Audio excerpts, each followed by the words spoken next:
BBC প্রবাহে আপনাদের সবাইকে স্বাগত জানাচ্ছি। আমি শারমিন রমা। শুরুতেই দেখে নেব আজ কি থাকছে। সৌদির সবচেয়ে বড় তেল শোধনাগার আরামকোয় ইরানের ড্রোন হামলা, শোধনাগারের কার্যক্রম স্থগিত। কুয়েতে মার্কিন F-15 যুদ্ধবিমান ভূপাতিত করার দাবি। ইরানের নতুন নেতৃত্বের সাথে আলোচনায় রাজি ট্রাম্প, পাল্টা জবাবে নাকচ করলো তেহরান। ইসরায়েলে চলছে মিসাইল বৃষ্টি। ইরানের হামলায় দিশেহারা মধ্যপ্রাচ্যের দেশগুলো। এবার তেহরানের বিরুদ্ধে একাট্টা সৌদি সহ 6 মুসলিম দেশ। ফ্রান্স জার্মানির কঠোর হুঁশিয়ারি। ইরানে হামলা ইস্যুতে রাশিয়া তুরস্কের পর এবার চীনের কড়া প্রতিক্রিয়া। অবিলম্বে সামরিক অভিযান বন্ধের আহ্বান বেইজিং এর। এবার লেবাননে হামলার পরিকল্পনা ইসরায়েলের। অর্ধশতাধিক গ্রামের বাসিন্দাদের সরে যাওয়ার নির্দেশ। আতঙ্কে দিকবিদিক ছুটছেন স্থানীয়রা। মধ্যপ্রাচ্যে উত্তেজনা বেড়েই চলছে। উপসাগরীয় দেশ ও ইসরায়েলকে লক্ষ্য করে ক্ষেপণাস্ত্র ও ড্রোন ছুড়েই চলছে ইরান। এরই ধারাবাহিকতায় এবার ইরানি ড্রোন সৌদি আরবে আরামকো তেল শোধনাগারে আঘাত হানে। এই হামলার পরপরই সৌদি আরামকো রাস তানুরা রিফাইনারি কার্যক্রম বন্ধ করেছে। হামলার পর স্থাপনায় আগুন লাগে, তবে আগুন সীমিত ছিল। দ্রুত আগুন নিয়ন্ত্রণে আনা হয়। এখন পর্যন্ত কোনো হতাহতের খবর পাওয়া যায়নি। এর আগে এই অঞ্চলে আন্তর্জাতিক বিমানে হামলা হয়েছিল। এই পরিস্থিতির মধ্যেই সৌদি আরবের রাস তানুরা রিফাইনারি ড্রোন হামলা করল তেহরান। রাস তানুরা সৌদি আরবের পূর্বাঞ্চলে অবস্থিত। এটি সৌদি আরামকো পরিচালনা করে। এটি বিশ্বে বড় ও গুরুত্বপূর্ণ তেল রপ্তানি কোম্পানিগুলোর একটি। এখানে প্রতিদিন 5,50,000 ব্যারেলের বেশি অপরিশোধিত তেল শোধন করা যায়। এই স্থাপনায় শোধন ইউনিট রয়েছে, বড় বড় সংরক্ষণ ট্যাঙ্ক রয়েছে, পাইপলাইনের নেটওয়ার্ক রয়েছে। আন্তর্জাতিক তেলবাহী জাহাজের জন্য বড় বন্দরও আছে। বৈশ্বিক জ্বালানি সরবরাহে এ স্থানের বড় ভূমিকা আছে। হামলার পর সতর্কতা স্বরূপ শোধনাগারে কার্যক্রম স্থগিত করা হয়েছে বলে জানিয়েছে মার্কিন সংবাদ মাধ্যম ব্লুমবার্গ। সর্বোচ্চ নেতা আয়াতুল্লাহ খামেনির নিহত হওয়ার পর ইরানের বর্তমান নেতারা যুক্তরাষ্ট্রের সঙ্গে আলোচনায় বসার ইচ্ছা প্রকাশ করেছে বলে দাবি করেন মার্কিন প্রেসিডেন্ট ডোনাল্ড ট্রাম্প। এ সময় তিনিও আলোচনা বসতে আগ্রহী বলে উল্লেখ করেন। তবে ট্রাম্পের এমন দাবি সরাসরি প্রত্যাখ্যান করে দিয়েছেন ইরানের জাতীয় নিরাপত্তা পরিষদের সচিব আলী লারিজানি। তিনি সামাজিক যোগাযোগ মাধ্যম এক পোস্টে বলেছেন, আমরা যুক্তরাষ্ট্রের সঙ্গে আলোচনায় বসবো না। আলোচনা আরেক পোস্টে আলী লারিজানি মার্কিন প্রেসিডেন্ট ডোনাল্ড ট্রাম্পকে ইঙ্গিত করে বলেছেন, ট্রাম্পের বহুল আলোচিত আমেরিকা ফার্স্ট স্লোগান বদলে তা এখন হয়ে গেছে ইসরায়েল ফার্স্ট। ইসরায়েলের ক্ষমতার লালসা মেটাতে ট্রাম্প মার্কিন সেনাদের জীবিত বলি দিচ্ছেন এবং নিজেদের ব্যক্তিকেন্দ্রিক রাজনীতির দায়ভার চাপিয়ে দিচ্ছেন সাধারণ মার্কিন সৈনিক ও তাদের পরিবারগুলোর উপর। এর আগে গত বৃহস্পতিবার জেনেভায় পরমাণু কর্মসূচি নিয়ে ইরানের সঙ্গে যুক্তরাষ্ট্রের সবশেষ আলোচনা হয়। এরপর সোমবার ভিয়েনায় আরেক দফা আলোচনা হওয়ার কথা থাকলেও তার আগেই শনিবার ইরানে হামলা চালিয়ে বসে যুক্তরাষ্ট্র ও ইসরায়েল। এতে ইরানের নেতা আয়াতুল্লাহ আলী খামেনি সহ ইরানের শীর্ষ কর্মকর্তারা নিহত হন। যখন একদিকে যুক্তরাষ্ট্র ইসরায়েলের একের পর এক হামলায় নাজেহাল ইরান, এসব হামলায় প্রাণ গেছে দেশটির সর্বোচ্চ নেতা আয়াতুল্লাহ আলী খামেনি সহ শীর্ষ নেতাদের। এমন প্রেক্ষাপটে প্রতিশোধ নিতে মধ্যপ্রাচ্যে থাকা মার্কিন ঘাঁটি ও ইসরায়েলকে লক্ষ্য করে পাল্টা হামলা চালাচ্ছে তেহরান। তবে এতেই যেন চটেছে সৌদি আরব সহ 6 মুসলিম দেশ। এবার ইরানকে কঠোর হুঁশিয়ারি দিয়ে যৌথ বিবৃতি দিয়েছে দেশগুলো নিয়ে গঠিত সংস্থা গালফ কোঅপারেশন কাউন্সিল GCC। রোববার কাউন্সিলের জরুরি ভার্চুয়াল বৈঠক শেষে দেওয়া এক বিজ্ঞপ্তিতে এই বার্তা দেওয়া হয়। বিজ্ঞপ্তিতে বলা হয়, ইরান ইতিমধ্যে GCC ভুক্ত বেশ কয়েকটি দেশে ড্রোন ও মিসাইল হামলা চালিয়েছে, যার মধ্যে সংযুক্ত আরব আমিরাত, বাহরাইন, কাতার, সৌদি আরব এবং ওমান রয়েছে। এর মধ্য দিয়ে তারা আন্তর্জাতিক আইন ও দেশগুলোর সার্বভৌমত্ব লঙ্ঘন করেছে। GCC তেহরানকে সতর্ক করে দিচ্ছে যে এর সদস্য দেশগুলোর নিরাপত্তা এবং সার্বভৌমত্বের জন্য প্রয়োজনীয় যে কোনো পদক্ষেপ নেওয়া হবে। এতে আরো বলা হয়, GCC ভুক্ত দেশগুলোর নিরাপত্তা পরস্পরের সাথে যুক্ত। যে কোনো একটি দেশের ওপর হামলা সংস্থার সকল দেশের ওপর হামলা বলে বিবেচিত হবে। এছাড়া সদস্য রাষ্ট্রগুলো জাতিসংঘ সনদের 51 অনুচ্ছেদের সাথে সংগতিপূর্ণভাবে প্রতিক্রিয়া জানানোর অধিকার রাখে। সেজন্য ইরানকে অবিলম্বে এই হামলা বন্ধ করতে হবে। এদিকে মার্কিন প্রেসিডেন্ট ডোনাল্ড ট্রাম্প বলেন, এই যুদ্ধ আরো 4 সপ্তাহ লাগতে পারে, কারণ দেশটি বড়। তবে তারা যতই শক্তিশালী হোক না কেন, 4 সপ্তাহের বেশি সময় লাগবে না। এই সময় চলমান অভিযানে সৌদি আরবও যুক্ত হয়েছে বলে দাবি করেছেন ট্রাম্প। সময়ের সাথে উত্তপ্ত হয়ে উঠছে মধ্যপ্রাচ্যের পরিস্থিতি। ইরানে ইসরায়েল ও যুক্তরাষ্ট্রের যৌথ হামলার পর মধ্যপ্রাচ্যে থাকা মার্কিন ঘাঁটি লক্ষ্য করে পাল্টা হামলা চালাচ্ছে তেহরান। এতে সৌদি আরব, কাতার সহ বেশ কয়েকটি দেশের মার্কিন ঘাঁটি এর আশেপাশে আছড়ে পড়ছে ক্ষেপণাস্ত্র। এমন পরিস্থিতিতে ইরানকে সব ধরনের হামলা বন্ধে কঠোর হুঁশিয়ারি দিয়েছে ইউরোপের 3 শক্তিধর রাষ্ট্র। এর মধ্যে তেহরানকে কঠোর হুঁশিয়ারি দিয়েছে যুক্তরাজ্য, ফ্রান্স ও জার্মানি। এক যৌথ বিবৃতিতে এই হুঁশিয়ারি দেয় দেশ তিনটি। সেখানে বলা হয়, প্রতিবেশী দেশগুলোর উপর ইরানের বাছ বিচারহীন ভাবে এবং অসামঞ্জস্যপূর্ণভাবে ক্ষেপণাস্ত্র হামলার তীব্র নিন্দা জানিয়েছে 3 ইউরোপীয় দেশ। একসঙ্গে দেশ তিনটি মধ্যপ্রাচ্যে নিজেদের স্বার্থ রক্ষায় পদক্ষেপ নিতে প্রস্তুত বলেও জানিয়েছে। ব্রিটিশ প্রধানমন্ত্রী কিয়ের স্টারমার, ফ্রান্সের প্রেসিডেন্ট ইমানুয়েল ম্যাক্রো এবং জার্মান চ্যান্সেলর ফ্রেডরিক মার্চ তেহরানের প্রতি হামলা বন্ধ করার আহ্বান জানিয়েছেন। তারা মধ্যপ্রাচ্যে নিজেদের ও তাদের মিত্রদের স্বার্থ রক্ষায় প্রয়োজনীয় পদক্ষেপ নিতে প্রস্তুত বলে জানিয়ে বিবৃতিতে তারা বলেছেন, এই অঞ্চলে মিত্রদের স্বার্থ রক্ষা করার জন্য পদক্ষেপ নেওয়া হবে। প্রয়োজনে ইরানের ক্ষেপণাস্ত্র ও ড্রোন নিক্ষেপের সক্ষমতা তাদের উৎসমুখী ধ্বংস করতে প্রয়োজনীয় ও সামঞ্জস্যপূর্ণ প্রতিরক্ষামূলক ব্যবস্থা গ্রহণে প্রস্তুতির কথাও বিবৃতিতে উল্লেখ করা হয়। ইরানের সর্বোচ্চ নেতা আয়াতুল্লাহ আলী খামনিকে হত্যার পরও থামেনি যুক্তরাষ্ট্র ও ইসরায়েলের হামলা। একের পর এক ক্ষেপণাস্ত্র ও বোমা আছড়ে পড়ছে রাজধানী তেহরান সহ বিভিন্ন এলাকায়। এই ঘটনায় রাশিয়া, তুরস্কের পর এবার মুখ খুলল চীন, জানিয়েছে কড়া প্রতিক্রিয়া। রোববার চীনের পররাষ্ট্র মন্ত্রণালয় এক বিবৃতিতে কড়া প্রতিক্রিয়া জানিয়েছে। এ সময় সব পক্ষকে সংযত হয়ে অবিলম্বে সামরিক অভিযান বন্ধ করার আহ্বান জানিয়েছে দেশটি।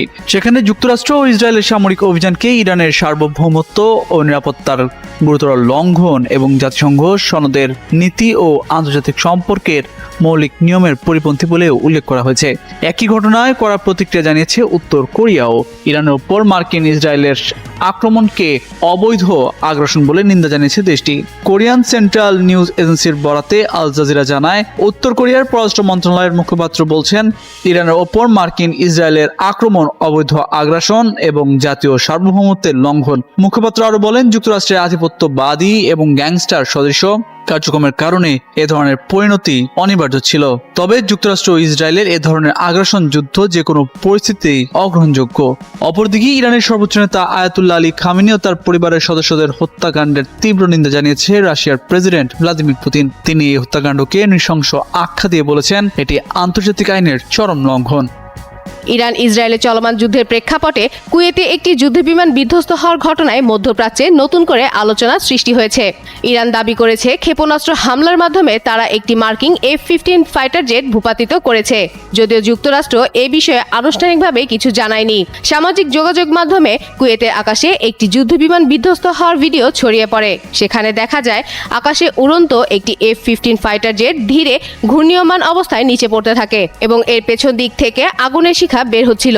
একাধিক আন্তর্জাতিক গণমাধ্যম জানিয়েছে, অন্তত একজন পাইলট নিরাপদে ইনজেক্ট করতে সক্ষম হয়েছেন। তবে বিমানটি যুক্তরাষ্ট্রের নাকি ইসরায়েলের তাৎক্ষণিকভাবে তা নিশ্চিত হওয়া যায়নি। এদিকে ইরানের জাতীয় নিরাপত্তা কর্মকর্তা আলী লারিজানি সামাজিক যোগাযোগ মাধ্যম এক্সে দেওয়া এক পোস্টে জানান, ইরান যুক্তরাষ্ট্রের সঙ্গে কোনো আলোচনা করবে না। দেশটির অন্যতম ক্ষমতাধর এই ব্যক্তি মন্তব্য করেন যে, যেখানে বলা হয়েছিল ইরান মধ্যস্থতাকারীদের মাধ্যমে যুক্তরাষ্ট্রের সঙ্গে পুনরায় আলোচনা শুরু করার অনুরোধ জানিয়েছে, কিন্তু ট্রাম্প তার মিথ্যা আশ্বাস দিয়ে অঞ্চলটিকে বিশৃঙ্খলার মধ্যে ঠেলে দিয়েছেন এবং এখন মার্কিন সেনাদের আরও হতাহতের আশঙ্কায় উদ্বিগ্ন। তিনি আরো বলেন, ভ্রান্ত পদক্ষেপের মাধ্যমে তিনি নিজের তৈরি আমেরিকান ফার্স্ট স্লোগানকে ইসরায়েল ফার্স্ট স্লোগানে রূপান্তর করেছেন এবং ইসরায়েলের ক্ষমতার আকাঙ্ক্ষার জন্য মার্কিন সেনাদের বলি দিচ্ছেন। ইরান ইসরায়েলের বিবাদমান পরিস্থিতিতে আলোচনায় নতুন করে যোগ হয়েছে লেবাননের নাম। যুক্তরাষ্ট্র ইসরায়েলের যৌথ হামলায় ইরানের সর্বোচ্চ নেতা আয়াতুল্লাহ আলী খামেনির মৃত্যুর পর ইসরায়েলে রকেট হামলা চালিয়েছে লেবানন। তারই প্রেক্ষিতে এবার দেশটির দিকে নজর ইসরায়েলের। এরই মধ্যে লেবাননের 1/2 গ্রাম খালি করার নির্দেশ দিয়েছে তেল আবিব। সোমবার ব্রিটিশ গণমাধ্যম বিবিসির এক প্রতিবেদনে এই তথ্য নিশ্চিত করা হয়েছে। বিবিসির প্রতিবেদন অনুযায়ী লেবাননের 1/2 জনপদ ও শহরের বাসিন্দাদের সতর্ক বার্তা দিয়েছে ইসরায়েলি বাহিনী। হামলার পূর্বে স্থানীয় বাসিন্দারা যেন চিহ্নিত জনপদ ত্যাগ করে সে বিষয়ে নির্দেশনা দেওয়া হয়েছে। এসব জনপদের 1000 মিটারের ভেতরে কেউ থাকলে তার জীবন বিপন্ন হতে পারে বলেও জানানো হয় সতর্কবার্তায়। ইসরায়েলি বাহিনী আরও বলছে, যারা লেবাননের বিদ্রোহী গোষ্ঠীর ছায়ায় থাকবে কিংবা তাদের রসদ সরবরাহ করবে তাদেরও টার্গেট করবে ইসরায়েল। কিছুক্ষণ আগে আমরা এই খবরটি জানতে পেরেছি যে আয়াতুল্লাহ আলী খামেনির যে স্ত্রী তিনি কিন্তু মারা গিয়েছেন। সেই খবরটি ইরানের যে রাষ্ট্রীয় টেলিভিশন সেই রাষ্ট্রীয় টেলিভিশনের বরাত দিয়ে জানানো হয়েছে। তারা বলেছে যে আয়াতুল্লাহ আলী খামেনির আহত স্ত্রী মানসুরাহ খোজাস্তে তিনি মারা গিয়েছেন। তারা বলেছে ইসরায়েল যুক্তরাষ্ট্রের হামলায় তিনি আহত হয়েছিলেন। তিনি আহত থাকার পর আজ কিছুক্ষণ আগে মারা গিয়েছেন, এমনটাই কিন্তু জানানো হয়েছে। ইরানের রাষ্ট্রীয় টেলিভিশনের সংবাদ মাধ্যমের বিবৃতি দিয়ে বরাত দিয়ে এই কথাটি জানানো হয়েছে। দর্শক, আপনাদেরকে জানিয়ে রাখি, কিছুক্ষণ আগে একটি ব্রেকিং নিউজ এসেছে। সেটি হচ্ছে নেতানিয়াহুর কার্যালয়কে নিশানা করে হামলা চালিয়েছে ইরানের রেভলিউশনারি গার্ড। তারা কিন্তু প্রধান যে বিমান বাহিনীর দপ্তর রয়েছে সেই দপ্তরকে টার্গেট করেও হামলা চালিয়েছে। একই সাথে ইসরায়েলের যে প্রধানমন্ত্রী বেনিয়ামিন নেতানিয়াহুর কার্যালয়, যেখানে বেনিয়ামিন নেতানিয়াহু অফিস করেন, সেই কার্যালয় অভিমুখেও টার্গেট করে কিন্তু হামলা চালানো হয়েছে। ইরানের যে সংবাদ মাধ্যম ফার্সি নিউজ তারা কিন্তু এই খবরটি নিশ্চিত করেছে। সেখানে তারা বলেছে জায়নবেদী শাসনবাদের অপরাধী যে প্রধানমন্ত্রী বেনিয়ামিন নেতানিয়াহু এবং একই সাথে বিমান বাহিনী প্রধানের সদর দপ্তরকে নিশানা করে তারা একটি হামলা চালিয়েছে।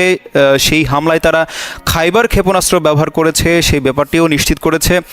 এই ক্ষেপণাস্ত্রের ব্যাপারে সামরিক বিশ্লেষকরা যেটা বলছেন যে এই ক্ষেপণাস্ত্রটি অর্থাৎ খাইবার 4 ক্ষেপণাস্ত্রটি উচ্চ ক্ষমতা সম্পন্ন একটি ক্ষেপণাস্ত্র, যেটি ভারী ওয়্যারহেড বহনে সক্ষম এবং দূরপাল্লায় আঘাত হানতে পারে। দর্শক, এছাড়াও আমাদের হাতে আরেকটি খবর রয়েছে। সেটি হচ্ছে যে আপনারা জানেন যে কয়েকদিন আগে ইরানের যে সর্বোচ্চ ধর্মীয় নেতা আয়াতুল্লাহ আলী খামেনি, সেই আয়াতুল্লাহ আলী খামেনি কিন্তু হচ্ছে মারা গেছেন, নিহত হয়েছেন। ইসরায়েল এবং যুক্তরাষ্ট্রের যে যৌথ অভিযান, সেই যৌথ অভিযানের মধ্যে আয়াতুল্লাহ আলী খামেনি নিহত হন।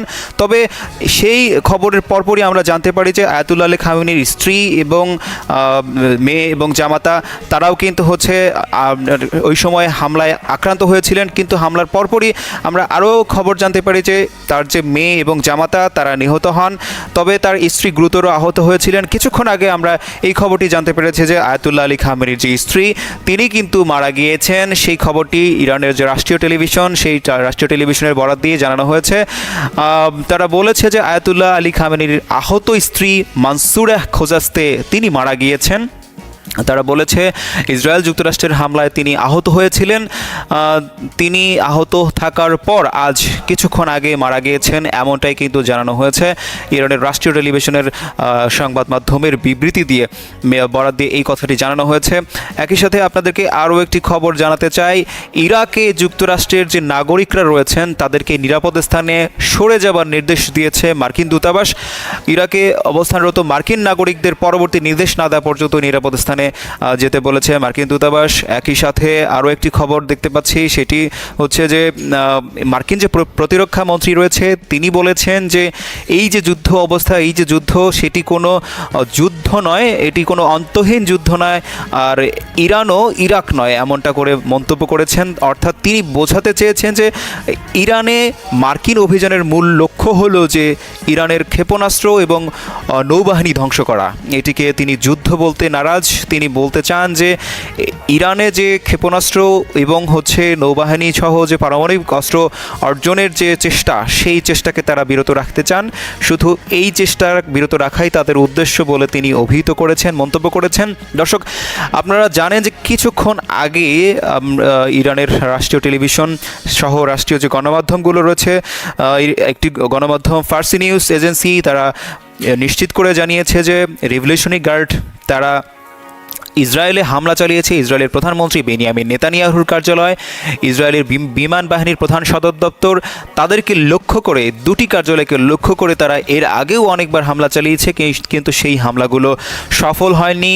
তবে এই মাত্র তারা নিশ্চিত করেছে যে তারা দশমবারের মতো দশম দফায় যে হামলাটি চালিয়েছে সেই হামলাটির লক্ষ্যবস্তু তারা অর্জন করতে সক্ষম হয়েছে। অর্থাৎ হামলাটি ইসরায়েলের যে কার্যালয় রয়েছে নেতানিয়াহুর কার্যালয় এবং ইসরায়েলের যে বিমান বাহিনীর প্রধান সদর দপ্তর রয়েছে সেই সদর দপ্তরের তারা আক্রমণ করতে সক্ষম হয়েছে, এমনটা কিন্তু তারা বলেছে।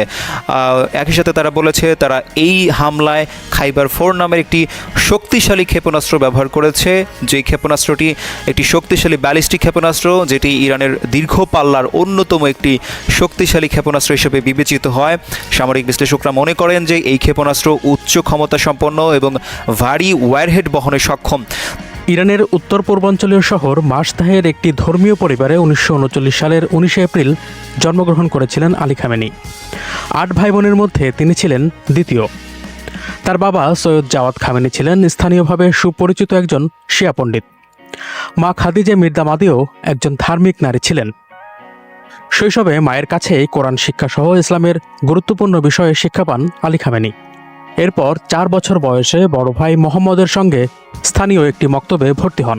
স্মৃতিকথায় মিস্টার খামেনি বলেছেন, তিনি মক্তবের শিক্ষককে ভয় পেতেন, কারণ ওই শিক্ষক প্রতি শনিবার শিক্ষার্থীদের সারিবদ্ধভাবে দাঁড় করিয়ে মাথা থেকে পা পর্যন্ত পেটাতেন। আলী খামেনির শৈশব কেটেছে অভাবের সংসারে। দারিদ্র্যের বর্ণনা দিতে গিয়ে তিনি স্মৃতিকথায় উল্লেখ করেছেন, ছোটবেলায় তাকে ও তার পরিবারের অন্য সদস্যদের মাঝে মধ্যেই ক্ষুধার্ত অবস্থায় ঘুমাতে যেতে হতো। মক্তবের পর স্থানীয় একটি প্রাথমিক বিদ্যালয়ে ভর্তি হন আলী খামেনি, যদিও তার বাবা পাশ্চাত্যের শিক্ষা ব্যবস্থার বিরোধিতা করতেন। ফলে প্রাথমিকের গণ্ডি পেরানোর পর উচ্চ বিদ্যালয়ে ভর্তি হতে পারেননি আলী খামেনি। তখন ধর্মীয় শিক্ষার জন্য তাকে শিয়া মুসলিমদের পবিত্র নগরী কোমে পাঠানো হয়। স্মৃতিকথায় আলী খামেনি বলেছেন, কৈশোরে সাহিত্যের প্রতি তার বিশেষ আগ্রহ জন্মেছিল, বিশেষ করে উপন্যাস ও কবিতার প্রতি। পরবর্তীতে তিনি কবিদের বিভিন্ন সভা ও কবিতার আসরে যোগ দিতে শুরু করেন। সাহিত্যের প্রতি অনুরাগ এতটাই বেড়েছিল যে কোমের ধর্মীয় শিক্ষা প্রতিষ্ঠানে ভর্তি হওয়ার আগেই তিনি 1000-এর বেশি উপন্যাস পড়ে ফেলেছিলেন বলে স্মৃতিকথায় উল্লেখ করেছেন মিস্টার খামেনি। যৌবনে আলী খামেনি আমিন ছদ্মনামে কবিতাও লেখা শুরু করেন। মাদ্রাসায় পড়ালেখাকালে 1955 সালে একটি সভায় যোগ দেন আলী খামেনি। সেখানে আয়াতুল্লাহ রুহুল্লাহ খোমেনির সঙ্গে দেখা হয় তার। এই খোমেনির নেতৃত্বেই পরবর্তীতে ইরানে ইসলামী প্রজাতন্ত্র প্রতিষ্ঠিত হয়। 1962 সালে তিনি আয়াতুল্লাহ খোমেনির ধর্মীয় আন্দোলনে যোগ দেন। এরপর তরুণ আলী খামেনি ধীরে ধীরে খোমেনির একজন ঘনিষ্ঠ অনুসারী হয়ে ওঠেন। পাহলবির বিরুদ্ধে সরাসরি বিক্ষোভে জড়িয়ে পড়ার কারণে বেশ কয়েকবার গ্রেপ্তারও হতে হয়েছিল। 1977 সালে গ্রেপ্তার এড়াতে আলী খামেনি ইরানের দক্ষিণ পূর্বাঞ্চলীয় প্রদেশ সিস্তান ও বেলুচিস্তানে চলে যান। 1979 সালে ইরানে ইসলামী বিপ্লবের পর তিনি পুনরায় তেহরানে ফেরত আসেন। সে সময় বিপ্লবী পরিষদে দায়িত্ব পান আলী খামেনি। পরবর্তীতে তিনি উপপ্রতিরক্ষা মন্ত্রী হন এবং ইসলামিক গার্ড কোরকে সংগঠিত করতে সহায়তা করেন। এই বিপ্লবী গার্ডই পরবর্তীতে ইরানের অত্যন্ত শক্তিশালী প্রতিষ্ঠানে পরিণত হয়। 1981 সালের জুন মাসে তেহরানে একটি মসজিদে বোমা হামলায় গুরুতর আহত হন আলী খামেনি। ওই হামলার পর তার ডান হাত পক্ষাঘাতগ্রস্ত হয়ে পড়ে। এই ঘটনার মাস দুয়েকের মাথায় বিদ্রোহী একটি গোষ্ঠীর হামলায় ইরানের তৎকালীন প্রেসিডেন্ট মোহাম্মদ আলী রাজাই নিহত হন। মিস্টার রাজাইয়ের মৃত্যুর পর আলী খামেনি ইরানের প্রেসিডেন্ট নির্বাচিত হন। 1989 সালে ইরানের সর্বোচ্চ ধর্মীয় নেতা খোমেনির মৃত্যু হয়। খোমেনি মারা যাওয়ার পর ইরানের ধর্মীয় আলেমদের পরিষদ আলী খামেনিকে নতুন সর্বোচ্চ নেতা ঘোষণা করেন, যদিও তখন তিনি গ্র্যান্ড আয়াতুল্লাহ উপাধি অর্জন করতে পারেননি।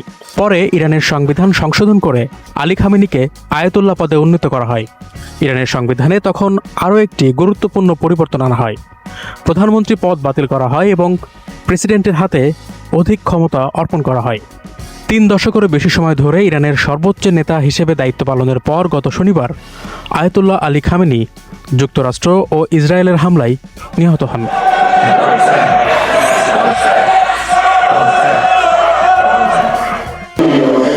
3 দশকের বেশি সময় ধরে দেশটির ক্ষমতার কেন্দ্রবিন্দুতে ছিলেন ইরানের সর্বোচ্চ ধর্মীয় নেতা আয়াতুল্লাহ আলী খামেনি।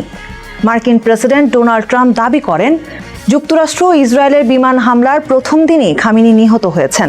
পরে ইরানের রাষ্ট্রীয় টেলিভিশনও তার মৃত্যুর বিষয়টি নিশ্চিত করে। 86 বছর বয়সী খামেনি ছিলেন বিশ্বের দীর্ঘতম সময় ক্ষমতায় থাকা নেতাদের একজন। তার মৃত্যু শুধু ইরানের জন্য নয়, পুরো মধ্যপ্রাচ্যের জন্য একটি অনিশ্চিত নতুন অধ্যায়ের সূচনা করেছে। 1979 সালে ইসলামী বিপ্লবের পর ইরানের মাত্র 2 জন সর্বোচ্চ ধর্মীয় নেতা ছিলেন। প্রথমজন ছিলেন রুহুল্লাহ খোমেনি, আর তার মৃত্যুর পর 1989 সালে এই দায়িত্ব নেন খামেনি।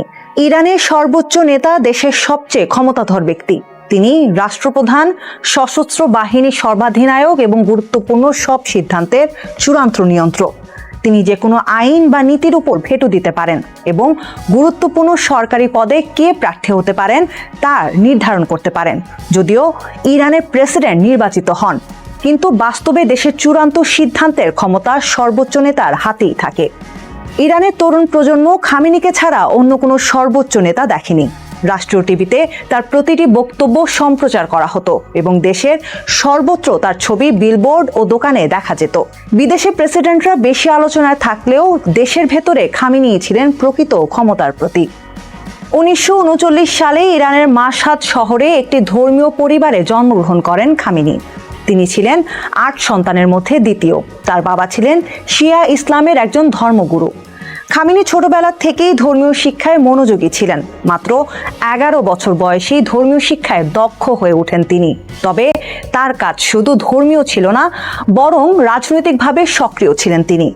একবার খামেনি নিজে বলেছিলেন তার পরিবার দরিদ্র ছিল এবং অনেক সময় শুধু রুটি আর কিশমিশ খেয়েই দিন কাটাতে হতো তাদের।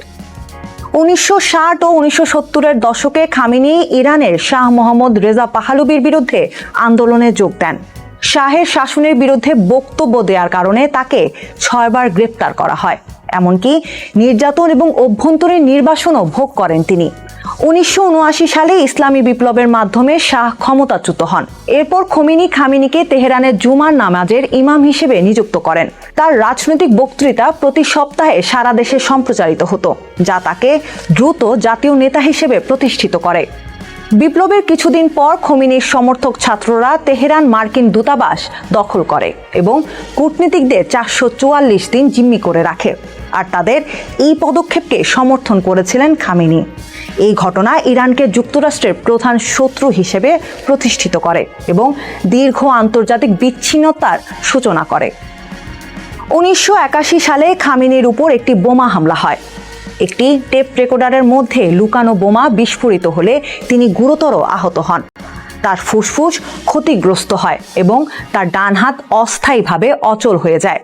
সেই বছরই ইরানের প্রেসিডেন্ট নির্বাচিত হলে খামেনি নির্বাচনে অংশ নেন এবং 97% ভোট পেয়ে প্রেসিডেন্ট হিসেবে নির্বাচিত হন। তবে প্রকৃত ক্ষমতা তখনও তৎকালীন সর্বোচ্চ নেতা খোমেনির হাতেই ছিল। 1980 সালে ইরানের উপর ক্ষেপণাস্ত্র হামলা চালায় ইরাকের প্রেসিডেন্ট সাদ্দাম হোসেন। এতে রাসায়নিক অস্ত্র ব্যবহার করে ইরাক। দীর্ঘ 8 বছর ধরে চলা এই যুদ্ধে লক্ষ লক্ষ মানুষ মারা যায়। অন্যদিকে তরুণ স্বেচ্ছাসেবীদের ব্যবহার করে প্রতিরোধ গড়ে তোলে ইরান। এই যুদ্ধ খামেনির মনে যুক্তরাষ্ট্র ও পশ্চিমা বিশ্বের প্রতি গভীর অবিশ্বাস তৈরি করে, কারণ তিনি মনে করতেন যুদ্ধে পশ্চিমারা ইরাককে সমর্থন করেছিল। 1989 সালে খোমেনির মৃত্যুর পর সর্বোচ্চ নেতা হন খামেনি। যদিও অনেকেই মনে করতেন তার ধর্মীয় যোগ্যতা যথেষ্ট নয়, তবুও তিনি ধীরে ধীরে তার ক্ষমতা শক্তিশালী করেন। পরবর্তী 30 বছরে তিনি সংসদ, বিচার বিভাগ, সেনাবাহিনী, মিডিয়া এবং ধর্মীয় প্রতিষ্ঠান সহ সব গুরুত্বপূর্ণ প্রতিষ্ঠানে নিজের অনুগতদের বসান। বিশেষজ্ঞদের মতে তার ক্ষমতা নির্ভর করত ধর্মীয় নেতাদের এবং বিপ্লবী গার্ডের শক্তিশালী নেটওয়ার্কের উপর। খামেনির শাসনামলে ইরানে একাধিক বিক্ষোভ হয়েছে। 1999 সালে ছাত্র আন্দোলন, 2009 সালে নির্বাচনের বিরুদ্ধে বিক্ষোভ, 2019 সালে জ্বালানির দাম বৃদ্ধির প্রতিবাদ এবং 2022 সালে মাহসা আমিনের মৃত্যুর পর বড় আন্দোলন হয়। এসব আন্দোলন কঠোরভাবে দমন করা হয়। এছাড়া 2022 সালে অর্থনৈতিক সংকটের কারণে নতুন বিক্ষোভ শুরু হলে নিরাপত্তা বাহিনীর অভিযানে হাজার হাজার মানুষ নিহত ও আটক হন। বিদেশ নীতিতে বরাবরই কঠোর অবস্থান নিয়েছেন খামেনি। তার শাসনামলেই ইরান যুক্তরাষ্ট্র ও ইসরায়েলের প্রধান প্রতিপক্ষ হয়ে ওঠে। 2001 সালে যুক্তরাষ্ট্র ইরানকে এক্সিস অফ এভিল হিসেবে ঘোষণা করে। এরপর থেকেই দুই দেশের সম্পর্ক আরও তিক্ত হয়ে ওঠে। এছাড়া লেবাননের হিজবুল্লাহ সহ মধ্যপ্রাচ্যের বিভিন্ন মিত্রগোষ্ঠীকে সমর্থন দিতেন খামেনি, যা ইসরায়েলের সঙ্গে উত্তেজনা আরও বাড়ায়। ইরানের পারমাণবিক কর্মসূচি নিয়েও যুক্তরাষ্ট্র ও পশ্চিমা বিশ্বের সঙ্গে দীর্ঘদিন ধরে উত্তেজনা চলছিল। এই সংকট কমাতে 2015 সালে একটি পারমাণবিক চুক্তিতে সম্মত হয় ইরান। তবে 2018 সালে প্রথম মেয়াদে সেই চুক্তি বাতিল করেন মার্কিন প্রেসিডেন্ট ডোনাল্ড ট্রাম্প এবং ইরানের উপর নতুন করে কঠোর নিষেধাজ্ঞা আরোপ করেন। এরপর 2020 সালে ইরাকের বাগদাদে মার্কিন হামলায় নিহত হন ইরানের প্রভাবশালী সামরিক কমান্ডার কাসেম সোলাইমানি। এই ঘটনার মধ্য দিয়ে যুক্তরাষ্ট্র ইরান সম্পর্ক আরও চরম উত্তেজনায় পৌঁছে যায়। 2025 সালে ইরানের পারমাণবিক স্থাপনাগুলোতে হামলা চালায় ইসরায়েল। পরে যুক্তরাষ্ট্র এতে যোগ দেয়। সে সময় ইরানও এর পাল্টা জবাব দেয়। এতে পুরো অঞ্চলে উত্তেজনা ছড়িয়ে পড়ে। এরপর 2026 সালে যুক্তরাষ্ট্র সরাসরি ইরানের সঙ্গে যুদ্ধে জড়িয়ে পড়ে এবং ইরানের পারমাণবিক স্থাপনাগুলোতে বড় ধরনের হামলা চালায়। তখন ইরানের সর্বোচ্চ নেতা আয়াতুল্লাহ আলী খামেনি আত্মসমর্পণের প্রস্তাব নাকচ করে যুদ্ধ চালিয়ে যাওয়ার হুমকি দেন। অবশেষে 1 মার্চ যুক্তরাষ্ট্র ও ইসরায়েলের যৌথ হামলায় নিহত হন খামেনি। খামেনির মৃত্যু ইরানের জন্য একটি বড় পরিবর্তনের সূচনা। 3 দশক ধরে দেশের রাজনীতি, সেনাবাহিনী এবং সমাজের প্রতি প্রভাব রেখেছেন তিনি। তার উত্তরসূরি কে হবেন তা এখনও অনিশ্চিত। তবে একটি বিষয় স্পষ্ট, খামেনির মৃত্যু ইরানের ক্ষমতার ভারসাম্য, অভ্যন্তরীণ রাজনীতি এবং মধ্যপ্রাচ্যের ভবিষ্যৎকে গভীরভাবে প্রভাবিত করবে। সম্প্রতি যুক্তরাষ্ট্র ও ইসরায়েলের যৌথ হামলায় ইরানের সর্বোচ্চ নেতা আয়াতুল্লাহ আলী খামেনি নিহত হওয়ার পর থেকে ইরানের শাসন ব্যবস্থার কেন্দ্রে বড় ধরনের ক্ষমতার শূন্যতা তৈরি হয়েছে। একই সঙ্গে শুরু হয়েছে তার উত্তরসূরি খোঁজার জটিল প্রক্রিয়া। গত প্রায় অর্ধ শতাব্দী ধরে ইরানে ইসলামী শাসন ব্যবস্থা বা ইসলামিক রিপাবলিক টিকে আছে। দীর্ঘ সময়ে মাত্র একবার দেশটির সর্বোচ্চ নেতা পরিবর্তন করা হয়েছিল। 1989 সালে আয়াতুল্লাহ রুহুল্লাহ খোমেনির মৃত্যুর পর স্থলাভিষিক্ত হয়েছিলেন আলী খামেনি। তবে মৃত্যুর আগে খামেনি আনুষ্ঠানিকভাবে কাউকে নিজের উত্তরাধিকারী বা উত্তরসূরি ঘোষণা করে যাননি। খামেনির উত্তরসূরি নির্বাচন না করা পর্যন্ত দেশ পরিচালনার জন্য 1 মার্চ 3 সদস্যের একটি পরিষদ গঠন করা হয়েছে। তবে যুক্তরাষ্ট্র ও ইসরায়েলের হামলা অব্যাহত থাকায় নতুন নেতা নির্বাচনে কতদিন সময় লাগবে তা এখনও অস্পষ্ট। ইরানের সংবিধান অনুযায়ী নতুন সর্বোচ্চ নেতা নির্বাচিত না হওয়া পর্যন্ত 3 সদস্যের একটি নেতৃত্বদানকারী পরিষদ রাষ্ট্রপতির দায়িত্ব পালন করবে। এই পরিষদে রয়েছেন দেশটির প্রেসিডেন্ট মাসুদ পেজেশকিয়ান, বিচার বিভাগের কট্টরপন্থী প্রধান গোলাম হোসেন মোহসেনি ইজেই এবং জ্যেষ্ঠ আলেম আলী রেজা আরাফি। ক্ষমতা হস্তান্তরের পরিকল্পনা থাকলেও ইরান হয়তো একসঙ্গে এতজন শীর্ষ কর্মকর্তাদের হারানোর জন্য প্রস্তুত ছিল না। ইসরায়েল দাবি করেছে 28 ফেব্রুয়ারি হামলায় ইরানের সামরিক বাহিনীর বেশিরভাগ শীর্ষ নেতা নিহত হয়েছেন। 1989 সালে ইরাক ইরান যুদ্ধের পরপরই আয়াতুল্লাহ খোমেনি মারা যান। সেই সময় একদিনের কম সময়ের মধ্যে খামেনিকে উত্তরসূরি হিসেবে বেছে নেওয়া হয়। ফলে তখন অন্তর্বর্তীকালীন কোনো পরিষদের প্রয়োজন হয়নি। কিন্তু এবারের পরিস্থিতি বেশ ভিন্ন। যুক্তরাষ্ট্র ও ইসরায়েলের হামলার মাঝেই খামেনির উত্তরসূরি নির্বাচনের প্রক্রিয়া দীর্ঘ হতে পারে। ততদিন পর্যন্ত প্রতিরক্ষা বিষয়ক সিদ্ধান্তগুলোর দায়িত্ব আলী লারজানি ও বাঘের গালি বাফের হাতে থাকবে কিনা তা এই অন্তর্বর্তী পরিষদকেই ঠিক করতে হবে। লারজানি ইরানের সর্বোচ্চ জাতীয় নিরাপত্তা কর্মকর্তা। গত জুনে ইসরায়েলের সঙ্গে 12 দিনের যুদ্ধে এই দুজন এবং আলী শামখানি মিলে ইরানের প্রতিরক্ষা নেতৃত্ব দিয়েছিলেন। সেই শামখানি 28 ফেব্রুয়ারি হামলায় নিহত হয়েছেন। হামলার শীর্ষ নেতাদের মৃত্যুতে ইরানের শাসন ব্যবস্থার যে শূন্যতা তৈরি হয়েছে তার নিয়ন্ত্রণ সম্ভবত এখন IRGCর হাতে। কয়েক দশক ধরে এই বাহিনী ইরানের শাসন ক্ষমতাকে টিকিয়ে রেখেছে। তারা সরাসরি সর্বোচ্চ নেতার কাছে দায়বদ্ধ। দেশের বাইরের শত্রুর পাশাপাশি দেশের ভেতরের শৃঙ্খলা রক্ষার দায়িত্বও তাদের। IRGCর ক্ষমতা শুধু অস্ত্রের মধ্যে সীমাবদ্ধ নয়, ইরানের অর্থনীতির একটা বড় অংশ তাদের নিয়ন্ত্রণে। নিষেধাজ্ঞার মধ্যেও যারা সরকারের প্রশ্রয়ে ধনী হয়েছেন তাদের অনেকেই এই বাহিনীর সঙ্গে যুক্ত। ধারণা করা হচ্ছে পরবর্তী সর্বোচ্চ নেতা নির্বাচনের ক্ষেত্রেও এই বাহিনী বড় ভূমিকা রাখবে। যুক্তরাষ্ট্র ও ইসরায়েলের সমন্বিত হামলার পর ইরানের পাল্টা ক্ষেপণাস্ত্র ও ড্রোন আক্রমণে মধ্যপ্রাচ্যে উত্তেজনা দ্রুত ছড়িয়ে পড়ছে। বিশ্লেষকরা বলছেন এই সংঘাত আঞ্চলিক যুদ্ধে রূপ নিলে বৈশ্বিক জ্বালানি বাজারে বড় ধরনের অস্থিরতা দেখা দিতে পারে, বিশেষ করে কৌশলগতভাবে গুরুত্বপূর্ণ হরমুজ প্রণালীকে কেন্দ্র করে। বিশ্বের প্রায় 20% অপরিশোধিত তেল এই সংকীর্ণ সমুদ্রপথ দিয়ে পরিবাহিত হয়। যুদ্ধের প্রথম দিনেই হরমুজ প্রণালী বন্ধ করে দিয়েছে ইরান, যার প্রভাবে তেলের দাম আরও বাড়ার আশঙ্কা করা হচ্ছে।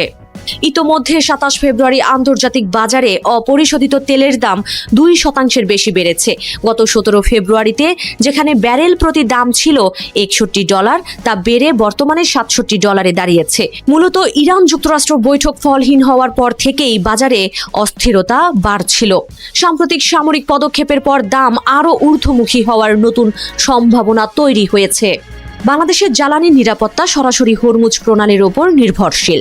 দেশের প্রায় 90% প্রাথমিক জ্বালানি আমদানি অপরিশোধিত তেল, পরিশোধিত জ্বালানি ও LNG এই রুট দিয়েই বাংলাদেশে আসে। সৌদি আরব, ইরাক ও সংযুক্ত আরব আমিরাতের মতো প্রধান সরবরাহকারীদের কাছ থেকে জ্বালানি আনার ক্ষেত্রে বাস্তবে কোনো বিকল্প সমুদ্রপথ নেই। বর্তমান পরিস্থিতিতে বাংলাদেশের জন্য মূলত দুই ধরনের ঝুঁকি তৈরি হচ্ছে। প্রথমত মূল্য ঝুঁকি, অর্থাৎ আন্তর্জাতিক বাজারে দাম বাড়লে বাংলাদেশ পেট্রোলিয়াম কর্পোরেশন বিপিসি ও এলএনজি আমদানিকারকদের আমদানির ব্যয় বহুগুণ বাড়বে। এতে সরকারের ওপর ভর্তুকির চাপ বাড়বে অথবা দেশীয় বাজারে দাম সমন্বয়ের প্রয়োজনীয়তা দেখা দিতে পারে। দ্বিতীয়ত সরবরাহ ঝুঁকি। হরমুজ প্রণালীতে জাহাজ চলাচল বন্ধ হয়ে যাওয়ায় ট্যাঙ্কারগুলোর বীমা প্রিমিয়াম বেড়ে যাবে। এতে শিপমেন্ট বিলম্বিত হতে পারে। এর ফলে দেশের বিদ্যুৎ উৎপাদন ও শিল্প খাতে জ্বালানি সরবরাহে বড় ধরনের ঘাটতি তৈরির আশঙ্কা রয়েছে। এদিকে জ্বালানি সংকটের প্রভাবে দেশের বিদ্যুৎ উৎপাদন ব্যয় বাড়তে পারে, যা সরাসরি শিল্প খাতে উৎপাদন খরচ বাড়িয়ে দেবে। এতে জ্বালানি নির্ভর রপ্তানি পণ্যগুলো বিশ্ববাজারে প্রতিযোগিতায় পিছিয়ে পড়তে পারে। এছাড়া আমদানি বিল বেড়ে যাওয়ায় বৈদেশিক মুদ্রার রিজার্ভের ওপর বাড়তি চাপ সৃষ্টি হবে, যা মুদ্রাস্ফীতি পুনরায় ঊর্ধ্বমুখী হওয়ার ঝুঁকি তৈরি করতে পারে দেশীয় বাজারে। জ্বালানি বিশ্লেষকদের মতে মধ্যপ্রাচ্যের এই পরিস্থিতি দীর্ঘস্থায়ী হলে বাংলাদেশকে দ্রুত বিকল্প সরবরাহ উৎস খোঁজা, দীর্ঘমেয়াদী মূল্য চুক্তি নিশ্চিত করা এবং কৌশলগত জ্বালানি মজুত বাড়ানোর বিষয়টি নতুন করে গুরুত্বের সাথে বিবেচনা করতে হবে। ইরানের দীর্ঘদিনের মিত্র চীন মার্কিন নিষেধাজ্ঞা অমান্য করে তেল কিনে ইরানকে অর্থনৈতিকভাবে টিকে থাকতে সাহায্য করেছে বেইজিং। অথচ আজ ইরানের সবচেয়ে দুর্দিনে এখনও সেই অর্থে পাশে দাঁড়ায়নি শি জিনপিং সরকার। ইরানের সর্বোচ্চ ধর্মীয় নেতাকে হত্যা করলেও যুক্তরাষ্ট্রের বিরুদ্ধে ইরানের হয়ে লড়াইয়ের ঘোষণা দেয়নি চীন। ফলে প্রশ্ন উঠেছে, চীন কি আদৌ ইরানের পাশে দাঁড়াবে? যদি দাঁড়ায়ও, তাহলে সেই সহায়তার রূপই বা কি হবে? মিডল ইস্ট আইয়ের বিশ্লেষণ বলছে, চীন সরাসরি সেনা পাঠিয়ে যুক্তরাষ্ট্রের সঙ্গে যুদ্ধে জড়াবে এমন সম্ভাবনা খুবই কম। আবার বন্ধুর দুর্দিনে কোনো সহায়তাই করবে না চীন, এমনটি ভাবলেও ভুল হবে। এক্ষেত্রে কিছুটা কৌশল অবলম্বন করবে বেইজিং। জাতিসংঘের নিরাপত্তা পরিষদে ইরানের পক্ষে ভেটো ক্ষমতা দিয়ে নীতিগতভাবে অবস্থান নেবে, যেমনটি ইতোপূর্বেও করেছে দেশটি। এছাড়াও জাতিসংঘ সনদ ও আন্তর্জাতিক আইনের ভিত্তিতে পশ্চিমা শক্তির বিপক্ষে তেহরানের পাশে দাঁড়াবে শি জিনপিং সরকার। এছাড়াও গোপনে ইরানে প্রতিরক্ষা সহযোগিতা অব্যাহত রাখবে বেইজিং। অতীতে মার্কিন নিষেধাজ্ঞা এড়িয়ে তেলের বিনিময়ে অস্ত্র চুক্তির অংশ হিসেবে ইরান চীনে নির্মিত ক্ষেপণাস্ত্র প্রতিরক্ষা ব্যবস্থা পেয়েছে, যা ইরানের আকাশ প্রতিরক্ষা ব্যবস্থা পুনর্গঠনে সহায়তা করেছে, যা আগামীতেও অব্যাহত থাকবে। সেক্ষেত্রে উন্নত J-20 পঞ্চম প্রজন্মের যুদ্ধ বিমান, J-10C যুদ্ধ বিমান এবং HQ-9 আকাশ প্রতিরক্ষা ব্যবস্থাও ইরানকে দেওয়া হতে পারে বলে ধারণা করা হচ্ছে। কেননা চলতি মাসেই ইরানের বিমান বাহিনী দিবসে এক কমান্ডারের হাতে J-20 স্টেলথ যুদ্ধ বিমানের একটি মডেল তুলে দিতে দেখা গেছে চীনের একজন সামরিক অ্যাটাশিকে। চীন গোপনে সহায়তা করলেও কেন সরাসরি হস্তক্ষেপ করছে না, এমন প্রশ্নের উত্তর খুঁজতে গিয়ে জানা গেছে বেইজিং ইউক্রেন সংঘাতের মডেল অনুসরণ করছে। সরাসরি অংশ না নিয়ে আক্রান্ত রাষ্ট্রের সঙ্গে স্বাভাবিক সম্পর্ক বজায় রাখছে, জাতিসংঘের রাজনৈতিক ও কূটনৈতিক সমর্থন দিচ্ছে, আন্তর্জাতিক আইন লঙ্ঘন না করে অর্থনৈতিক সম্পৃক্ততা চালিয়ে যাচ্ছে। আর এসব চীন করছে যুক্তরাষ্ট্রের সঙ্গে সরাসরি সংঘাতে না জড়িয়েই। আর এই সহায়তা দীর্ঘমেয়াদে ইরানকে টিকে থাকতে সহায়তা করবে, পাশাপাশি প্রতিরোধ গড়ে তুলতে এবং আলোচনায় শক্ত অবস্থানে থাকতে সহায়তা করবে। অর্থাৎ যুক্তরাষ্ট্রের সঙ্গে সংঘাতে না জড়িয়ে তেহরানের পাশে নীরবে ঢাল হয়ে দাঁড়াবে বেইজিং, যা হয়তো আবারও শক্তিশালী রূপে গড়ে তুলতে সহায়তা করবে ইরানকে। সবাইকে শুভকামনা জানিয়ে আমি শারমিন রমাজ এখানেই বিদায় নিচ্ছি। ভালো থাকবেন।